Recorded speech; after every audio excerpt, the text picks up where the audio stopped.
জীবনে চলার পথে নিঃশব্দে কাউকে যদি চিনতে চাও, তাহলে কখনো কখনো নিজেকে বোকা বানিয়ে দাও, কখনো কখনো নিজেকে অন্ধ বানিয়ে দাও, কখনো কখনো নিজেকে বোবা বানিয়ে দাও। আসলে কথাটা কেন বললাম জানো? যে কোনো সম্পর্কের মধ্যে যখন কথোপকথন চলবে, ঠিক তুমি কিছু বলার আগে নিজেকে একদম সাইলেন্ট করে নাও। তাকে বোঝাও যে তুমি ওই সাবজেক্টের বিষয়ে বিন্দু বিসর্গও জানো না। তখন তোমার সামনে বসা মানুষটা তার এক্সপ্লেনেশন করার যে ক্ষমতা, সেটা কত পরিমাণ বাড়িয়ে বলবে, কিংবা কতটা চাতুরতার সঙ্গ নেবে, কিংবা কতটা মিথ্যে নেবে, তুমি তা নিঃশব্দে বুঝতে পারবে।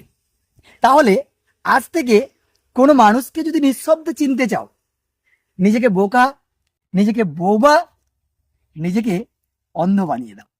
তাহলেই তুমি তোমার লাইফের প্রকৃত কে ভালো মানুষ এবং কে মান্য মানুষ, তাকে খুব সুন্দরভাবে অবজার্ভ বা চিনতে পারবে। আশা করছি কতটা বোঝাতে পেরেছি।